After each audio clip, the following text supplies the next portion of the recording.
Good evening. Very warm welcome, everybody in the UK, in the Republic of Ireland, in Germany, and wherever you are watching our event today.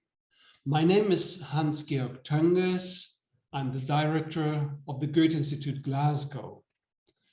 As you probably know, coinciding with the COP26, the Goethe Institutes in Dublin, Glasgow, and London have joined forces to present 7 films that engage with different aspects of climate change and sustainability. This evening, we are talking about the film Ökozid, directed by Andres Veiel.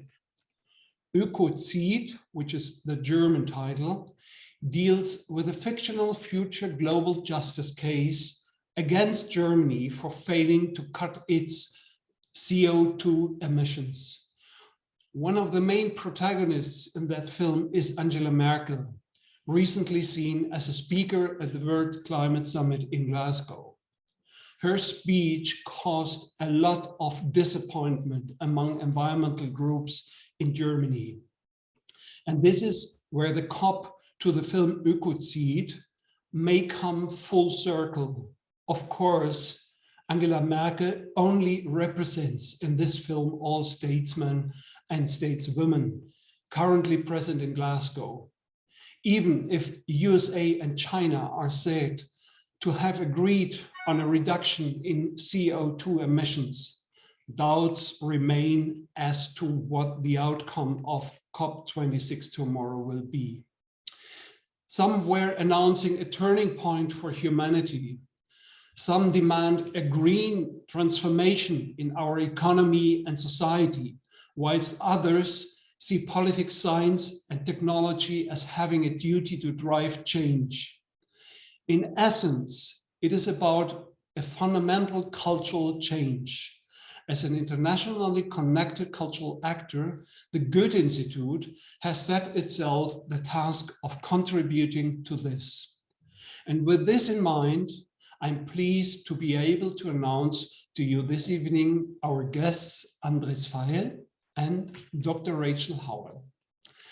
Andres Veiel is not only an internationally renowned filmmaker and theater director. Within the above-mentioned cultural change, he also plays an important role as a civil society actor. And he is adding another very important aspect if we are talking about urgent call for action. It is the judiciary, it is the courts that are currently forcing a fundamental change, not only in Germany. This is new and maybe unexpected.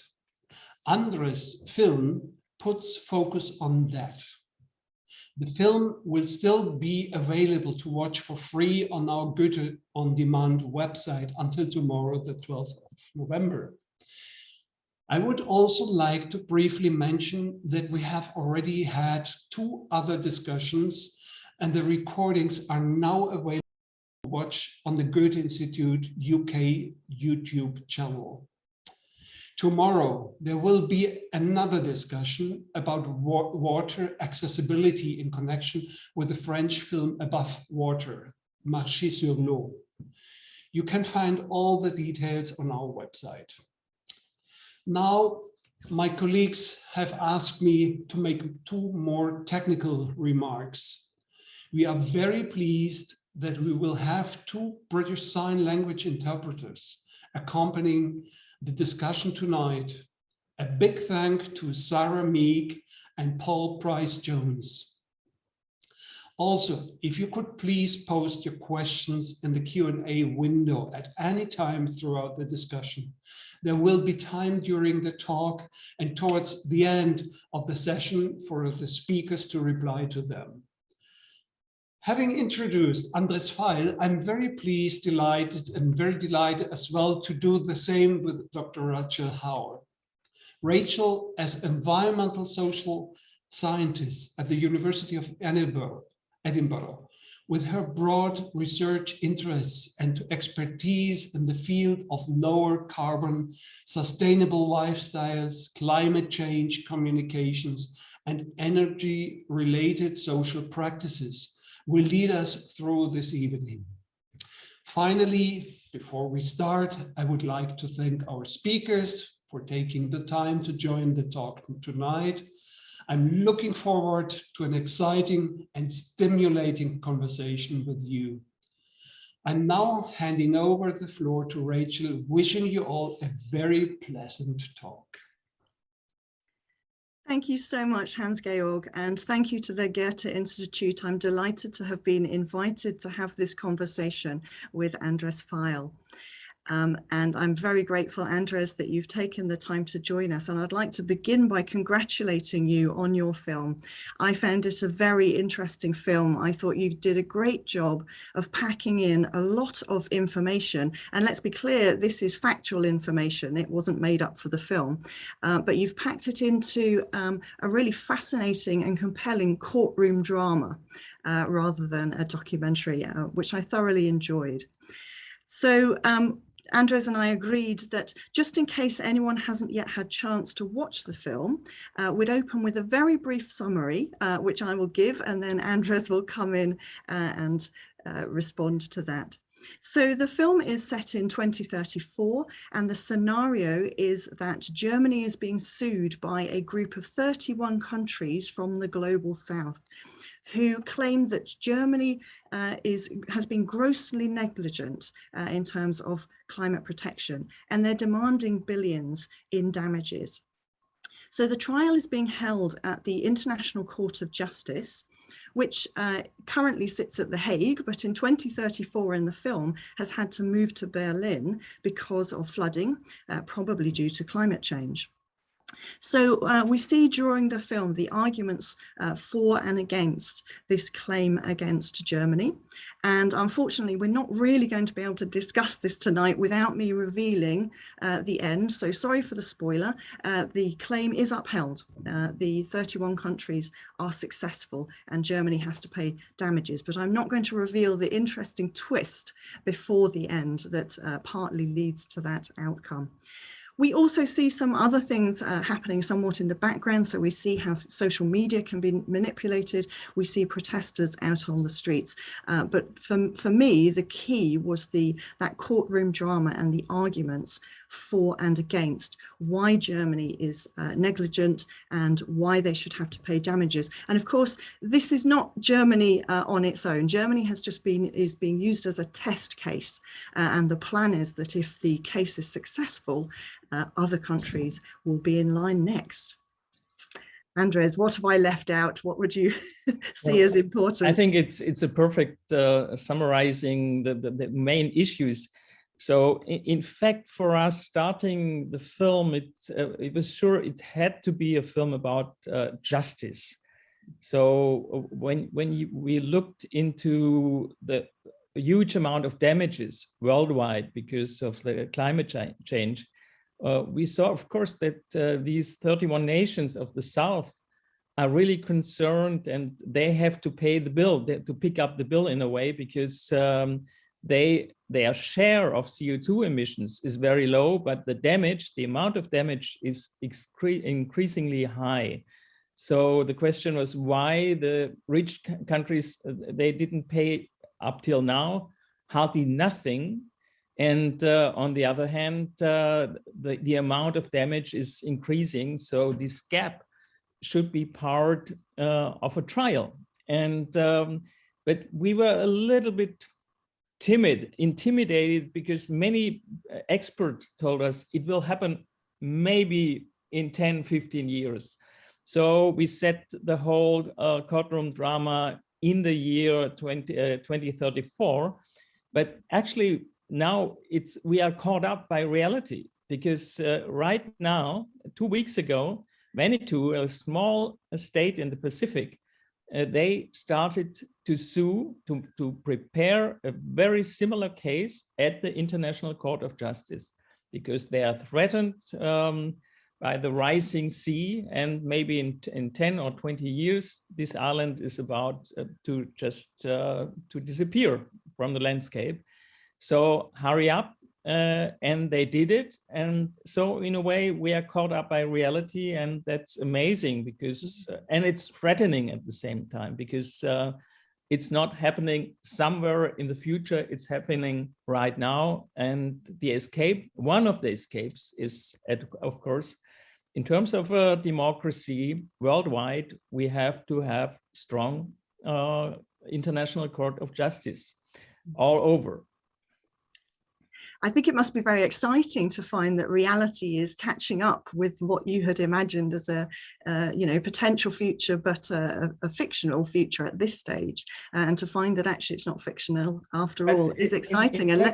In fact, it's also, it's a sad story. When you look into Germany, we were very, very well underestimating the damages. We had last summer, we had 200 dead people because of the flooding in parts of Germany.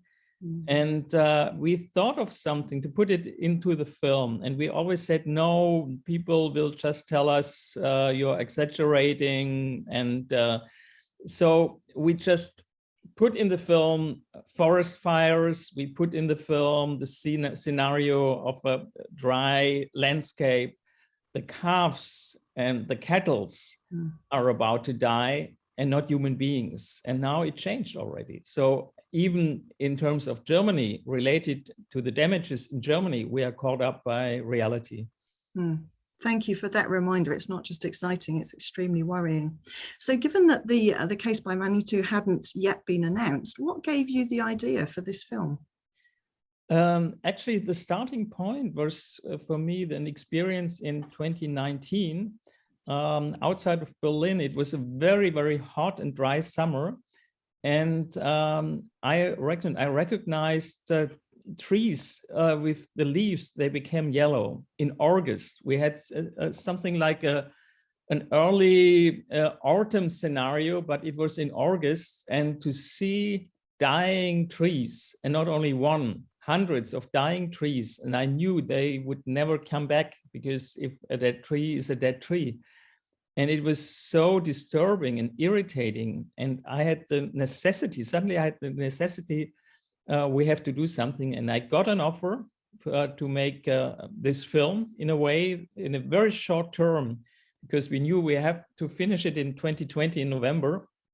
So it was really out of the blue. We started this research work. We had a lot of pressure to get all the documents from the Ministry of Economy, from the Chancellor Office of Angela Merkel, in fact. And we have in Germany something, it's called the Information and Act, to get all information in terms of emails, in terms of letters between the ministries and the lobbyists. And this is the law, but of course we didn't get it. It was a harsh fight, and I knew a scientist who had to sue in the very long run to get the documents. So we could, step by step, we could go into it. We had a lot of letters, emails, and this was the research work. Actually, it's the whole court case is based on. And for us, it was very, very important that nobody could tell us you're exaggerating, it's just making up, inventing something. Everything in terms of the details is based on facts in the film. Right. So it was a very personal experience that touched you emotionally, that led to you wanting to make this film. I'm interested also in the focus that you chose. So you chose to focus on Germany, on a country being sued. In the film, one argument that's put forward in Germany's defense is that in 2007, the impacts of climate change were still disputed. And we now know that fossil fuel companies were involved in a deliberate and very well-funded campaign to sow misinformation and doubt about climate change, using the same tactics as tobacco companies regarding cancer. And tobacco companies understood the link between smoking and cancer long before they publicly accepted that. And in a similar way, fossil fuel companies have been aware for a very long time that their products would cause global heating, while they were paying scientists and lobbyists who would say otherwise. So I'm wondering, is there any particular reason why you chose to have the 31 countries sue another country, Germany, rather than suing fossil fuel companies? Yeah, first of all, we also had the idea to go ahead with a courtroom case like what happened, in fact, against Shell. I think in last May, a ruling against Shell forced the company to reduce their emissions till 2030, about, I think, 30 or 40%. And but we decided, because of all the approach, the access of the documents, to look into the work of our government, especially the German case, because many people consider Germany to be not really the hero, referring in terms of successful climate policy, but at least Angela Merkel, who from 1995 at the COPs always said, we have to do more. We know it's reality, it's a scientific proof that we have to act. And on the other hand, the research of all these documents tell us another story, a very schizophrenic story, that at the one hand, Angela Merkel, one scene in the film, 2008, she is in Greenland, and she's really observing in 2008 how the glaciers are melting. And she says, when I see this, the melting glaciers, I recognize we have to act, and we are not allowed to postpone it. We have to do it now. And this gives me power. These images of the melting glaciers gives me the power to do it. And 2 weeks later, we really can follow up. There's a meeting with all the colleagues of the federal government. And so several points at the schedule, which had to be done in terms of more successful climate policy, just vanished for some reason.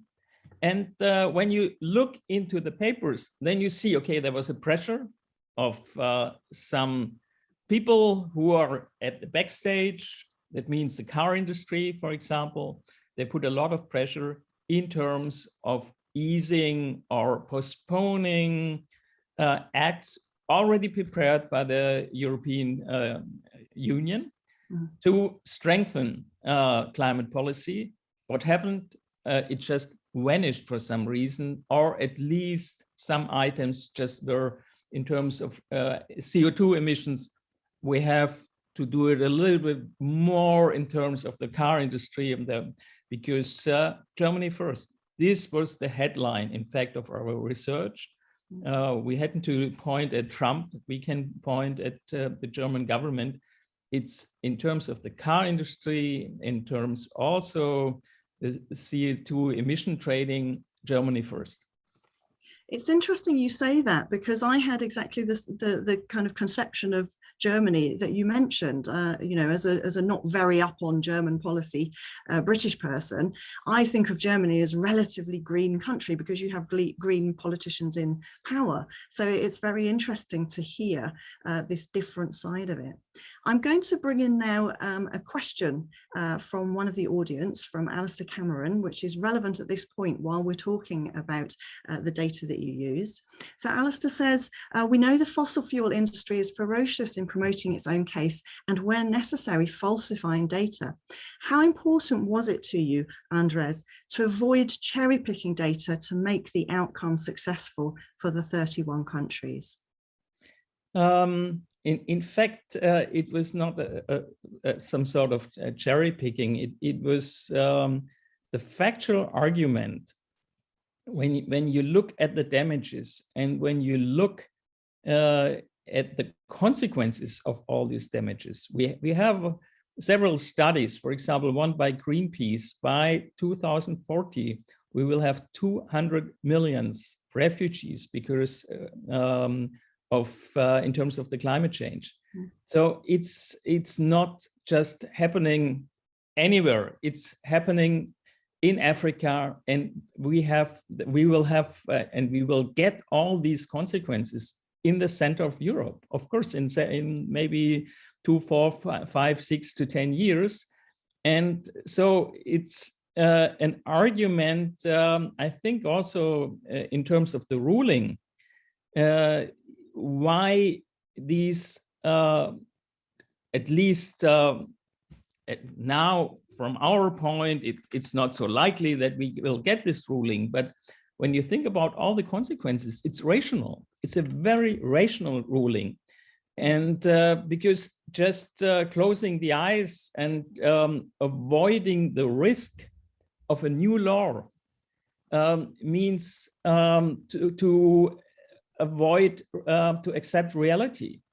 And I think this is, for me, a great experience. When we had in Germany a ruling of the Bundesverfassungsgericht, of the High Constitutional Court, it was amazing. Nobody expected it, because the first time in May 2021, this High Court accepted that there is a threat for the next generation, a responsibility, all the freedom which we are now just using in terms of we don't accept reductions, we have to use our liberties to drive as much, to fly as much, no limits. It means for the next generation a lack of liberty. And so this decision was, for me, breathtaking. And so step by step, I mentioned the ruling against Shell. Step by step, we see in a strong democracy, in terms of division of power, we need a strong jurisdiction. And we get it. And this, for me, very, very hopeful, because I see there's a shift. All the negligence in terms of climate policy can be changed by a ruling. And of course, the question in the very end will remain, what is the consequence of the ruling? Do the countries follow the ruling in the very end? It doesn't mean we get the ruling and the policy will be changed, but at least there's some sort of pressure, of course. Thank you, Andres, and thank you for the question. Please do keep your questions and comments flowing. You mentioned refugees there, Andres. In the film, Victor Graf, who's the lawyer acting for the German side, he argues that there's no point compensating 60 million refugees if there's going to be 180 million in 5 years' time. And he urges the judges to throw the case out, saying, let's focus on a political solution rather than weakening the countries who can actually achieve one. So I'm wondering, I suspect not, but do you have any sympathy with that argument? And can you tell us why or why not? To tell you frankly, it's a little bit absurd when you look into the economic wealth of Germany. He pretends, Victor Graf pretends, Germany can either pay compensation for the damages of the 31 nations or, as an alternative, invest into new technologies. And but of course, Germany is strong enough to do both at the same time. It's capable. When you compare the general gross product of Haiti, for example, one of the 31 nations, in Germany, you see Germany has the economic power, which is 300 times stronger than, for example, Haiti or Mozambique. And this means, of course, Germany can pay 60 billions to one of the, or to the 31 nations. And at the same time, we are able, at the moment, think about all the government bonds Germany gets, the German state gets money really for free at the financial markets. It's not a problem at all. On the contrary, they get money. If the state takes out a loan, takes out a government bond, in the very end, because of the negative interest, the state gets at the end of the year, taking out a loan, let's say of 1 billion, the state gets in the very end 2, 3, 4, 5, 6 million euro just for taking out a loan. So it's not an argument that Germany is unable to pay 60 billions, and at the same time there will be a lack of government bonds investment in terms of new technologies referring to climate change. I think I would just add to that, agree with you, of course, and would just add to that, that if we look wider than Germany, I think if we were to draw up lists of the wealthiest countries of the world and those that have had most radical climate policies, we wouldn't see a high correlation. It's not really the case that those who are the strongest in this sense financially are actually the ones who are most focused on achieving that political solution. So I have to say, I didn't find Victor Graf's argument very convincing. I think myself. It's a very, very German argument, because it's one of the German traumas. It's inflation. Right. And it's always when you tickle in a way, and tell people, well, we make more debts in terms of paying damages in the third world. So then we have a lot of debts, and so the budget will be out of balance, and then the ghost of inflation somewhere shows up, and it's so traumatic, the experience still, even if it's more than 100 years ago, but it's a very strange, aggressive reaction. It's a crime to make debts, to take out loans. And so I think we have to get beyond this trauma in Germany. Right. Okay, so we've talked a bit about how Germany is going to have to pay damages at the end of the film. This, I'm sure that many people here would, in theory, be glad to hear that and would support the concept of the polluter pays, that those who cause damage should pay for it. How exactly this is going to happen raises ethical issues, however. So, for example, at the end of the film, a newsreader announces that the damages to be paid will be based on its emissions since industrialization. Now, I have to say, Andres, I was a little surprised at that newsreader announcement, because during the film, the arguments that are put forward in court are about the decisions made by Angela Merkel as Chancellor, so since 2005. And the argument is that she knew about climate change. She was making announcements that Germany would take action, but she was choosing policies and blocking action at the EU level that prevented or reduced mitigation. So that seemed to me a kind of a sensible focus and a clear argument.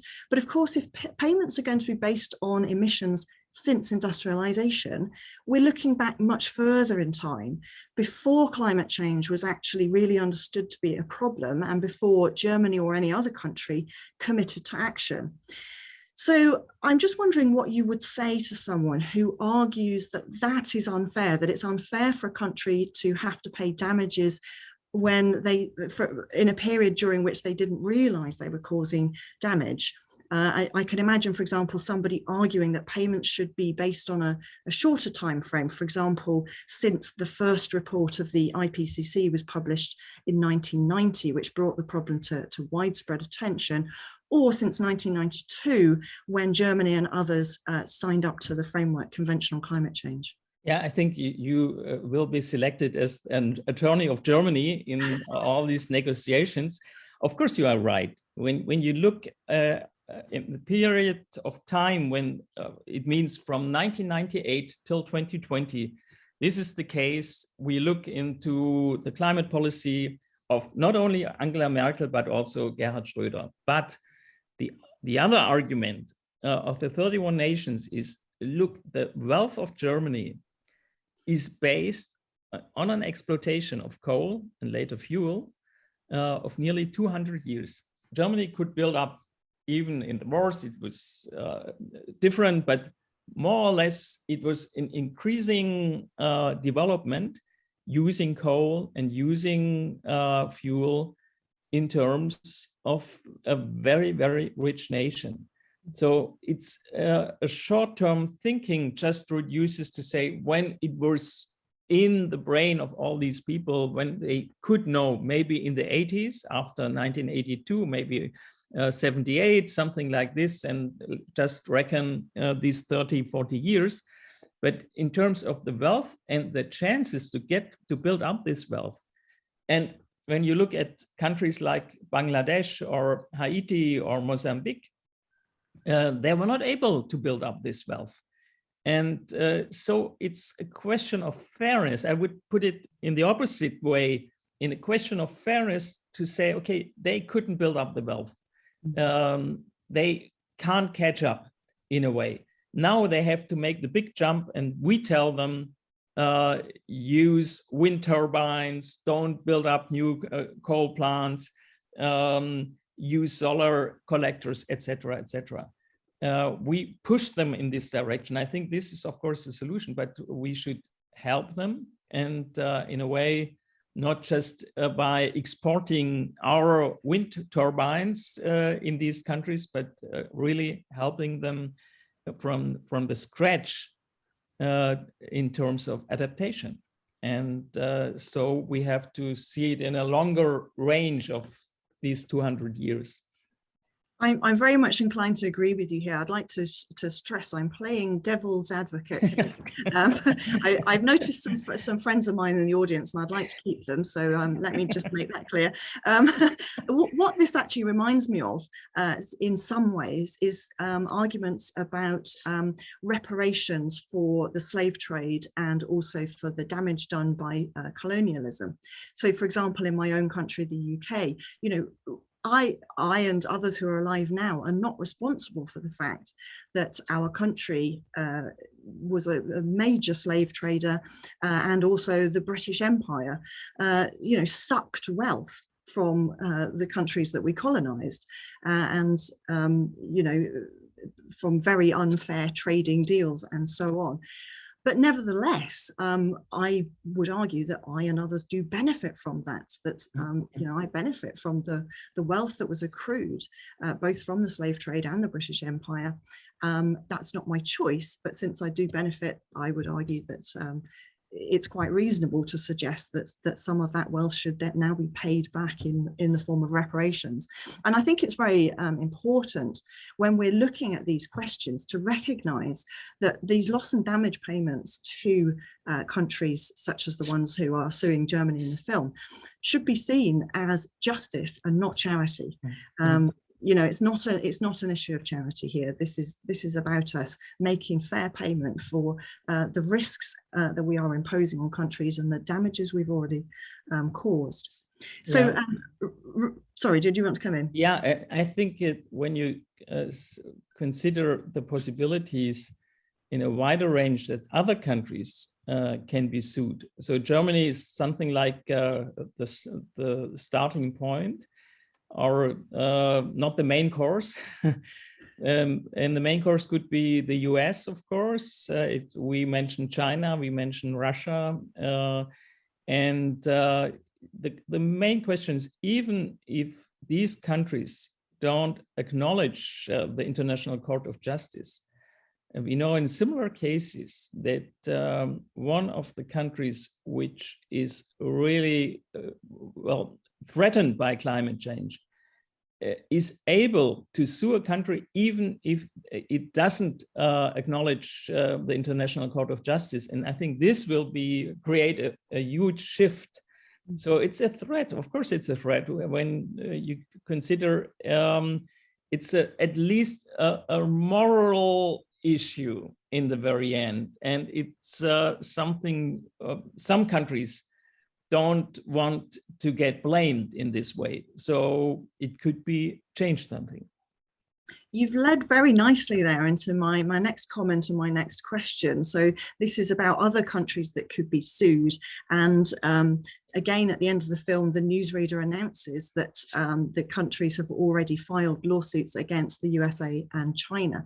Now, I can see why USA would be a very obvious country to go after. They have high overall emissions currently, they have high per capita emissions, and they have high historic emissions. I felt a little more uncomfortable about China being the partner with the USA. China, of course, now has the highest overall emissions of any country in the world, having overtaken the USA a few years ago. But that's partly because they have such a large population. They still have very low per capita emissions, and they haven't got the same long historical record as, say, the UK. So I would be suggesting that perhaps I would feel a little bit more comfortable if, say, the UK was the partner with the USA. Overall emissions of the UK are relatively small globally, but of course we've got a very long historical record and much higher per capita emissions than China. So I just wondered if you've got any thoughts about that. Yeah, I'm with you. I'm fine with you. Let's put the Great Britain on the list. But in terms of China, I think when you really look at the policy, at the how many coal plants they are planning, so they postpone it to, I think, 2060, the point of zero emissions. That means 15 years later than the EU. And till I think 2030, they allow the country to not to reduce emissions, but to increase in a way these emissions about 20–30%.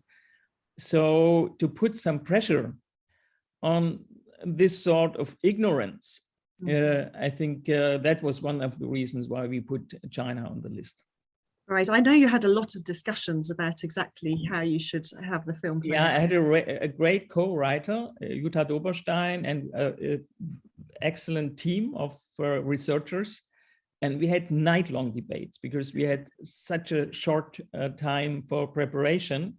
So everybody was under pressure, and whoever got new information, this paper from this ministry, this document, and it was circling around, and we reacted and said, okay, this point, we don't have it in the film.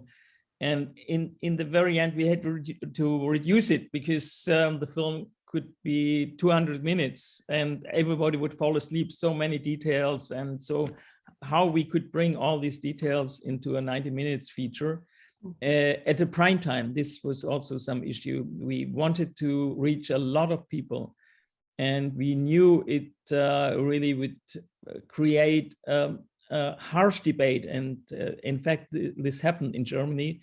So the film was compared with some sort of tribunal, like in the Stalin case. So it was really attacked on many layers and levels, but others thought it's a great film. So we had just this debate which we wanted to create. Great.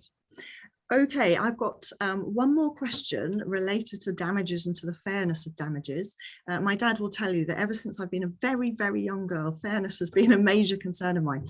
Now, this question, I would be really interested, and I expect Andres would be too, to also hear from some of you in the audience. So while Andres answers the question, please also be typing into using the question and answer button, which you'll find at the bottom of your screen. If you could let us know what you think in answer to this question.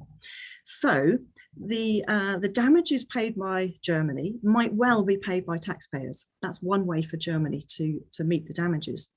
Some of those taxpayers in 2034 and beyond will be today's teenagers who are calling for action and never voted for Merkel. Others might well be people who've spent much of their working lives or their spare time campaigning for action and may personally have taken a lot of action and sacrificial action to significantly reduce their carbon footprint. So I'm wondering how people would feel if they realized that they would become responsible as taxpayers for paying damages. So that's my question to the audience. Would you be happy if your country was sued and had to pay damages and you as a taxpayer ended up paying? Would you still be pleased about that? Or would you have a problem with that? So my question to Andres is, do you think that Germany should instead make corporations or somebody else pay for much of the damage? My answer goes in another direction, and it refers in a way to what I said in the beginning, I would use the financial markets. The trillions of euro and dollars are just circling around. And as I said, for Germany and other countries, rich countries, it's very easy to suck the money out of the markets in terms of taking out bonds, taking out loans, and using at least some billions, some trillions in the very end, taking it out of this absurd market where just money is increasingly pumped around the world just for these little profits, which start to get more and more opaque in a way. And we should use it and Germany should use it to take the money and bring it to the places and countries and states where it's needed. So in fact, nobody in Germany would suffer, even the generation, the young generation, who argue in the right way what you just said, why we should pick up the bill. We never voted for Angela Merkel. We are not responsible for all this bullshit. But we could leave the young generation out and take the money from the markets. You might be interested to know that here in the UK, there is a campaign called the Robin Hood tax. So I don't know whether the Germans among us know the myth of Robin Hood. It's a very strong myth. Yeah, of course. In Britain. So Robin Hood is a mythical character who used to steal from the rich and then give to the poor. And the Robin Hood tax campaign is a campaign for there to be a tax on financial transactions. And one of the things that this tax is suggested to go towards is exactly what you're talking about. So paying damages for climate change and other useful things. Now, I'm looking to see whether we've got any responses from the audience. I did see a message just popping up from Alistair Cameron, who was saying that if corporations are made to pay, it will just come back to us because, of course, corporations pass the costs on to everybody. Rick Watson is saying that what you're saying, Andres, is answering for him, so he's agreeing with you. Let's see if anybody else has any answer. I'm not seeing any further answers. Oh, somebody's coming into the chat instead. So Kyra, I would prefer corporations to pay for damages, but if needed, taxpayers' money is, as a last resort, not unthinkable. And from Hans, this is a new question. Okay, so let's just stick for a moment. Let me just check whether there's any other thoughts from the audience. So Alistair is saying, I think it's really important that nation states take responsibility. I'd pay my bit, but I recognize it's a privilege to be able to take this stance. That's a very good point there, that those of us who feel like at the last resort, okay, fair enough for taxpayers to pay, that is in one sense a privileged position. So let me take this question from Hans. Andres, could you tell us a little bit about how to produce such a film under pandemic conditions? Yeah, it was a challenge. Of course, we wanted to start in March last year, and because of the pandemic situation, we had to postpone till June, and it was a tightrope walk, in fact, because even everybody got tested every day. Some people were a little bit more far away, only twice a week, but the main cast got tested every day. So there was, of course, a huge amount of uncertainty because of the question, what will happen if one of the tests is positive? And in fact, it happened. It was the DOP who got the positive result. And we were all under shock because it meant, first of all, to postpone or to stop the production for 2 weeks. But then we were very lucky because after 2 days, he got 2 negative tests, so we could continue. So it was all the time some sort of uncertainty, but, and this but is very important, on the other hand, there was such a longing for coming together and work together. So it was I never had such a strong family feeling. Yeah, everybody who showed up in the morning, everybody of the team, of the crew, they were happy to work and to come and to collaborate. So it was, from the atmosphere, it was one of the best shootings I ever had in my life. And it was amazing because in the evening, one of the actors was using the guitar and singing, and we had a lot of ceremonies, and everybody was afraid maybe it's dangerous to sing and dance, but in the end we did it. And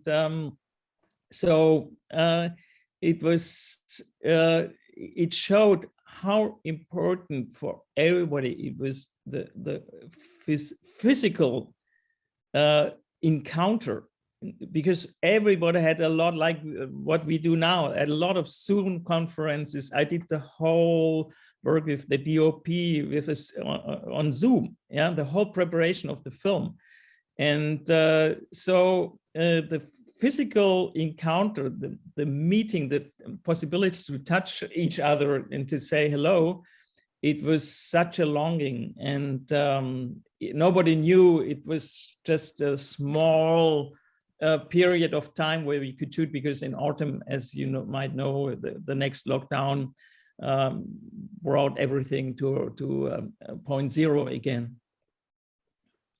Thanks for that insight into how to go about filmmaking in a pandemic. Are there more questions from the audience? It looks to me like it might be possible for audience members to actually turn on your microphone and video to ask a question. If you want to do that, that might be quicker than typing. So if you'd like to do that, you could raise your hand at the bottom, or you can type. I'll just give it a moment. Okay, I'm not seeing anybody, so I'm afraid I'm going to give another spoiler here for my reserve question, since we've got a little bit of extra time. So near the end of the film, we see Angela Merkel apparently having a dramatic change of heart. So she urges the judges not to press for an out-of-court settlement, but instead to make a ruling in the case. And it sounds like, although I think there's different interpretations that could be made here, it sounded to me as if she thought that the ruling should be in favour of the countries of the Global South who brought the case, which was quite a shock. And I think the key point is she tells the chair of the judges that if he doesn't do so, in other words, if he doesn't make a ruling, he may be facing a tribunal in future, as she is now. And I wondered, Andres, about your reason for including that. Did you want to give a warning to leaders, or is it for dramatic effect, or did you want to avoid portraying Merkel as a hate figure, or what? First of all, to write this speech of Merkel, I think I read 5 books. I spoke to 6 to 10 people who are or were close to Merkel. And one of the results, one of the experience to describe Merkel is that she's, at the one hand, she's very rational, and she is a physician. That means she knows, well, in a long term, she knows the results, what could come out, and she's observing it. And so she knows the game of power, and she knows, even if she shifts her opinion in a new way, it makes sense. She's not interested, what did I say yesterday or 2 years ago? She's interested in even surprising people. And we had the experience with her during the refugee crisis. We had the experience with her when the phase out of nuclear energy in 2011 after Fukushima. And I put this shift of opinion, or you can even say is some sort of recognition of the necessities to follow science. And as a scientist, she already knew in 1995 about the necessity to do something against the climate crisis. And but as a politician, she knew she would risk majorities. And this schizophrenic situation, I wanted to use in the speech that she considers, yes, I was a politician, I had to take into consideration I need majorities. And so I only go into a risk when I don't jeopardize the possibility of my power. And on the other hand, when you look at the end of the film, I just spoil it now, there's a second little remark of one of the guys responsible for dealing with the social medias. He says, maybe the shift of opinion, this strange way of putting pressure on the court, maybe the reason is she needs 31 no votes in the United Nations to become the president of the United Nations. So it's always the double standard. She's really convinced of the necessity to do something. She's a scientist. She knows about the urgency of the climate change. But at the same time, she is a politician. And even after she resigned, she's still thinking about the necessity of a career. And she won't stay in her garden and will plant just tomatoes. I don't think so. I noticed that part of the film actually, and I was kind of glad that that little scene had been put in so that the film didn't seem too saccharine, because I think that people would react cynically. I think that is actually a realistic view of how people would respond.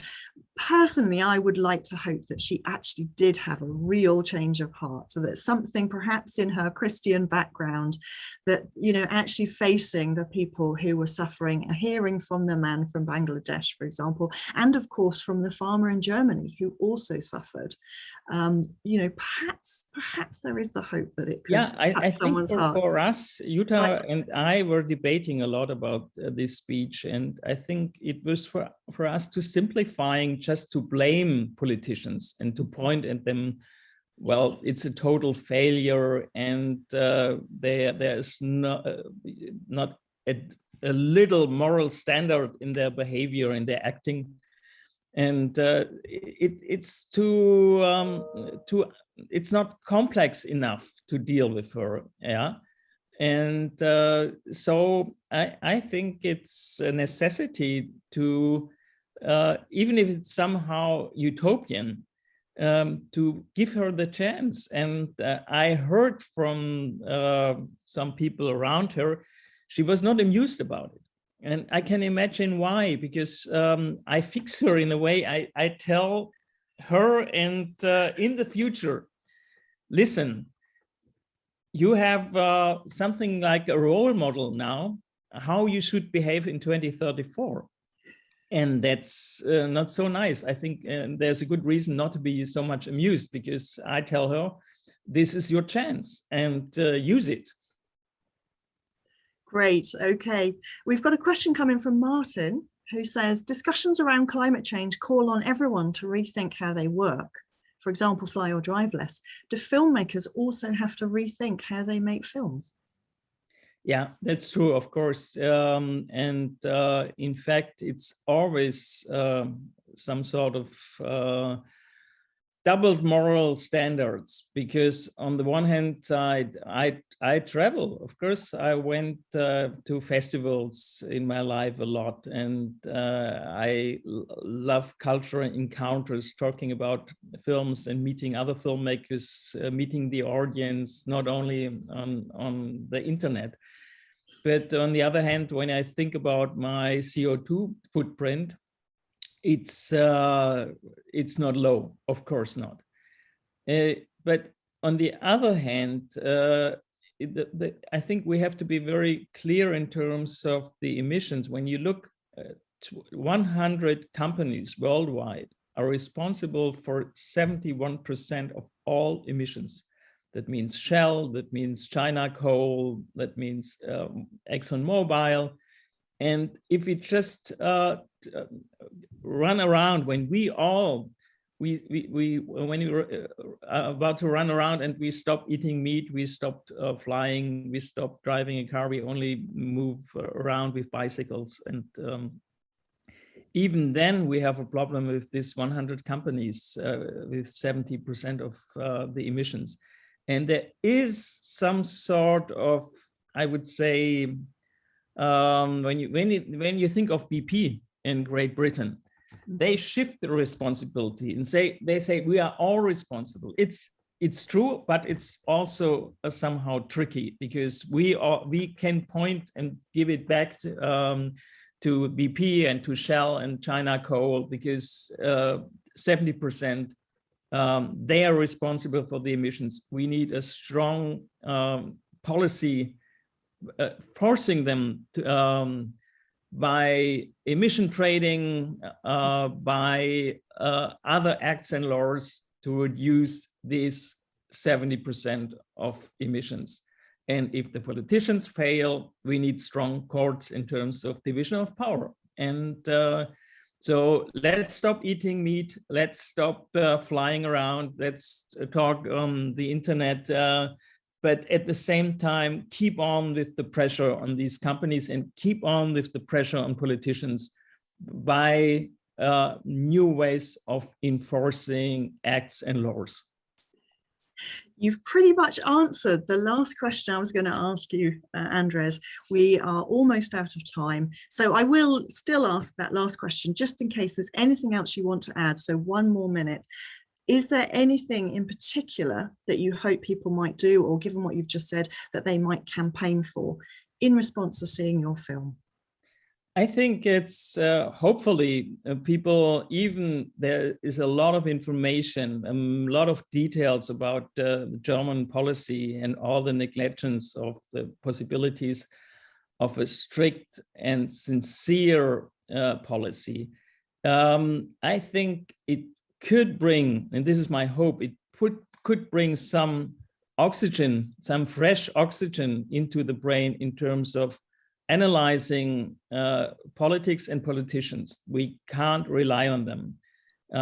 We have to build up pressure, and a lot of pressure, because otherwise there's some sort of, well, we recognize the danger, of course we know, and of course we have to act, and we will act in the future, 2045, 2050, 2060, everything will be fine. We will get zero emissions, but it's too late. We are already at the fringe of a real danger in going into a catastrophe, and we have to act today.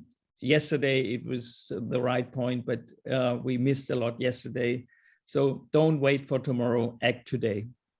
Thank you very much. Just very quickly to add from my perspective, with the research that I do and the research that I read about, people are more inclined to take personal action than political action. And I would like to urge you to watching the film and listening to this talk. Personal action is important. It does show politicians that people want change and are willing to accept change. But please do get involved in political action as well, whether that's writing to your policymakers or getting involved in one of the many campaign groups that there are, because we do need the pressure on policymakers and on those companies that Andres mentioned are doing so much of the damage.